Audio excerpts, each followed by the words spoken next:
Mungkin aku bisa bertahan 1 tahun, setengah tahun, aku bilang kayak gitu, Kak. Untuk menutupi semua kerugian, aku bilang kayak gitu. Setelah itu, setelah 1 minggu dia pulang, orang tua aku masuk lagi ke rumah sakit. Itu mbakku yang ngurus semuanya, diurus, aku masih di karantina. Saat ada Zoom dari KJRI kan, KJRI Zoom tentang perlindungan TKI, aku ikut. Di Zoom pertama. Maksudnya selamat datang kan untuk para TKI yang baru datang itu, aku ikut. Dan setelah sampai di majikan, dia pun bilang katanya, oke nanti kamu bisa lanjut kuliah kamu. Mungkin, dia bilang kayak gitu. Jadi, aku nggak bisa nagih janji itu. Karena waktu aku nanya, kamu nggak usah melanjutin sekolah kamu. Tugas kamu di sini, aku ngambil kamu ke sini itu untuk jaga anakku.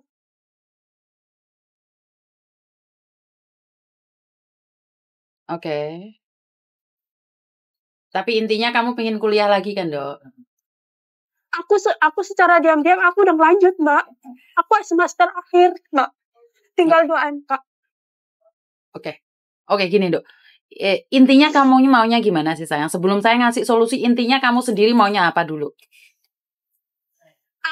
Aku nggak tahu caranya gimana ngomong sama majikan. Tentang? Pagi-pagi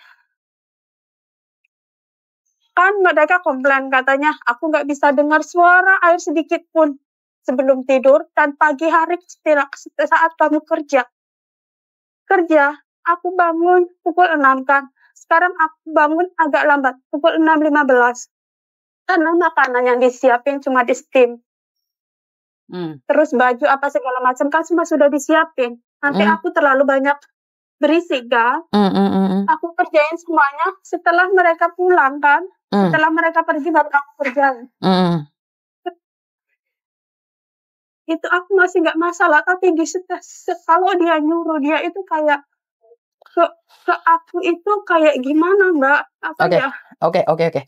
Jadi ceritanya semakin menjauh soalnya ada mbaknya yang di sini. Oke, aku jelasin ke kamu. Orang Hongkong kalau ngomong memang kayak gitu, sayang. Jadi kamu jangan pernah mengharap orang Hongkong ngomongnya halus. Jadi orang Hongkong culture-nya seperti itu. Dan ini adalah sering kesalahan yang kita lakukan karena kita tidak riset dulu sebelum kita datang ke Hongkong. Seharusnya kamu riset dulu majikan di Hongkong. Kenapa? Majikan di Hongkong ini ngomongnya kasar-kasar tapi bukan berarti membenci. Orang Hongkong ngomongnya jahat-jahat bukan berarti dia tidak suka sama kamu. Karena itu udah lifestyle mereka. Jangankan kamu, aku suami istri aja ngomongnya nggak jelas. Jadi itu stylenya Hongkong. Tapi kamu meminta majikan dengan sopan santun, dengan halus, dengan bilang, "Mkai," itu moholang, itu tidak mungkin. Please, itu jarang majikan mau, walaupun ada. Jadi majikan di sini ini tertata dengan keras, sayang. Jadi mau tidak mau, kuat tidak kuat, ya kita yang harus kuat. Karena resiko kerja di Hongkong. Tentang makanan ataupun apa yang tidak dibeli itu, sebenarnya kamu bisa bicara karena itu dalam undang-undang mengatakan bahwa majikanmu harus provide. Kalau dia tidak provide, kamu komplain ke agent. Nah, kalau agent sudah komplain ke majikan dan majikan nggak suka, dia nginterminate kapanpun dia mau. Ini yang pertama dan kedua. Yang ketiga, kalau disuruh majikan kamu nggak dengar air, orang sini tuh paling irit dengan air. Listrik itu orang sini paling itu dimanapun, bukan cuma majikanmu. Dan yang ketiga, yang keempat, jika kamu memang sudah tidak kuat karena keluargamu sakit atau gimana, kamu boleh nge-break. Saat kamu nge-break ada 2 pilihan, di mana satu, kamu langsung pergi, kamu bayar majikan, atau 1 bulan ke depan kamu tetap mendapatkan gaji kamu dan mendapatkan tiket kamu. Jadi kembali lagi pada apa yang kamu mau dulu. Kalau kamu mengharapkan majikan Hongkong berubah, itu tidak mungkin. Kecuali kita sendiri yang harus mempertebal kuping dan macak goblok. Dan masalah kamu kuliah itu hak kamu. Saat kamu libur, yang penting tidak mengganggu pekerjaan di rumah. Dan yang kelima, tentang kamu sakit. Lah, kamu sakit disuruh istirahat kan lebih enak, Tondo. Kenapa kamu bilang kenapa sakit tidak tanggung jawab? Lah, kebanyakan kalau Cece sakit ya udah pulang ke boarding house atau lebih istirahat golek pijet-pijetan. Itu yang saya tahu ya, saya tidak tahu ya. Tapi kalau kamu bilang, "Tatay, sifu, saya mau event kau, oke. Boleh nggak aku tidur di rumah?" Kadang-kadang majikan mengizinkan gitu loh, sayang. Jadi semua itu dikondisikan. Dan satu hal lagi yang paling penting, jangan pernah membandingkan majikan satu dengan majikan lain. Jangan pernah membandingkan majikan Hong Kong dengan Singapura, Taiwan, Malaysia. Karena mereka beda. Total beda. Jadi jangan pernah mengharapkan majikan berubah karena kita. Karena mereka punya ayat 1, pasal 1 di mana mereka selalu benar. Kalau kita sudah nggak butuh uang, oke, kita bye-bye, lambaikan tangan, dan kita pulang Indonesia. Bisa dipahami? Bisa. Ada yang pertanyaan lain lagi? Kalau masalah ID ya, apa setiap tahun di sini ganti ID, maksudnya renew atau gimana? Setahu aku ID itu ganti renew itu setiap habis kontrak. Lah siapa yang bilang kamu ganti ID? Anak-anak di sini 20 tahun pun nggak ganti ID. Ganti ID kan gara-gara ini pembaruan aja. Dan kamu anak baru. Saya rasa kamu nggak perlu ganti ID.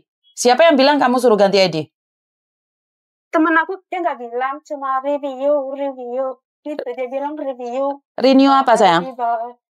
Dia bilang review ID. Temanku bilang nggak mungkin. Nggak mungkin. Revision ID. Nggak mungkin. Kalau dia anak baru dari tahun 2020 dan kalian baru datang, renew ID nggak perlu. Karena renew ID dari 2020 yang baru datang, KTP-nya sudah baru. Jadi nggak perlu. Karena informasi nggak jelas, kalian ketakutan. Kalau KTP-mu sudah ada bunga-bunganya, KTP-mu sudah berwarna, itu kamu tidak perlu renew ID.